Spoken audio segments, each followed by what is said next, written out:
War 2 ఇంకా కూలీ movie రిలీజ్కి ఉన్నాయి కదా, ఆ రెండు మూవీస్లో మీరు ఏది చూడాలనుకుంటున్నారు? రెండు చూడాలనుకుంటున్నాను. అవునా?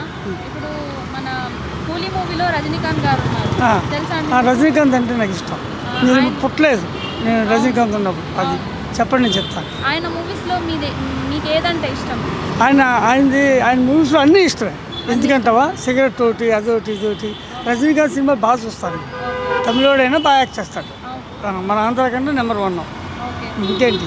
ఇప్పుడు వార్ 2లో మన జూనియర్ ఎన్టీఆర్ గారు నటిస్తున్నారు. విలన్ లాగా చేస్తున్నారు. హీరోను మరి అంటే పాజిటివా నెగిటివ్ క్యారెక్టర్ అని తెలీదు. సో ఆ మూవీలో ఒకవేళ నెగిటివ్ క్యారెక్టర్ అయితే ఎన్టీఆర్ గారిది మీరు చూద్దామనుకుంటున్నారా? ఎలా చేస్తారని అనుకుంటున్నారు? నెగిటివ్ అది ఇదని కాదు, యాక్షన్ ఎలా చేస్తారో చూడాలి. అంతేనా? మెయిన్ మీకు యాక్షన్ మూవీస్ అంటే ఇష్టం? ఏదైనా ఇష్టమే, కానీ నెంబర్ 1 రజనీకాంత్ చేస్తాడు సినిమాలో. ఇప్పుడు ఏ సినిమా అయినా సరే ఇట్టో ఫ్లాప్ అన్నది ఇప్పుడు పవన్ కళ్యాణ్ కానీ ఎవరో కానీ ఏ సినిమా ఏ హీరో అయినా సరే సినిమా హిట్ అవ్వాలి, కసితో చేయాలి.